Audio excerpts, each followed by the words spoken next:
Alors, si vous me le permettez, j'aimerais justement qu'on aille au-delà de Freud et de Jung. On lui doit bien ça à Sabina Spielrein. Quelle est aujourd'hui la perception qu'on en a en France et à l'étranger ? Alors en France, je crois qu'on n'en a pas encore une perception très, très précise. Elle est extrêmement connue en Russie. À Rostov, il y a un musée Sabina Spielrein.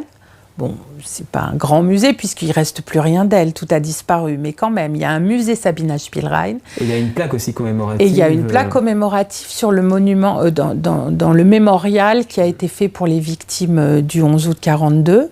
Il y a son nom, la psychanalyste Sabina Spielrein et ses filles.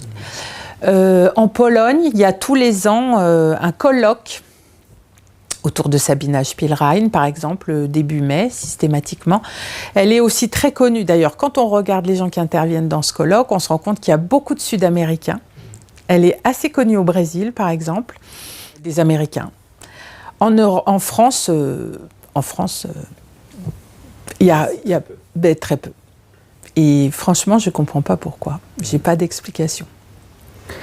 Et alors, justement, il est temps de rendre hommage à son héritage. On a vu que sa pensée psychanalytique s'articule autour de 3 axes.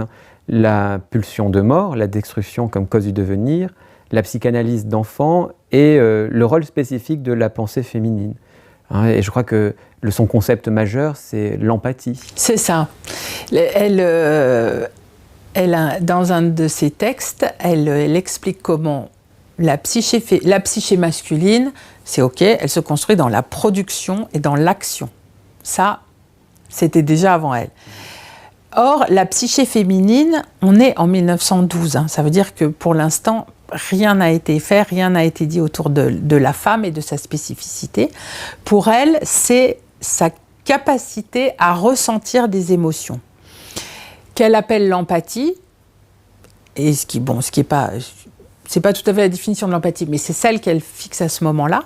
Aujourd'hui, on parlerait de réceptivité ? Oui, aujourd'hui, on dirait plutôt ça. C'est-à-dire que cette capacité à ressentir des émotions et à ressentir celles de l'autre fait que la femme, sa psyché à elle, est dans le lien et la relation. Là où l'homme fait, imagine, invente, produit, la femme est dans le lien. Ce qui la permet de regarder la psyché féminine du côté maternel, mais ça, les hommes ne s'en sont pas privés. Ça, c'est la première chose qui soit apparue, mais qui permet aussi de situer la femme dans un lien à l'autre au sens large, et du coup au monde.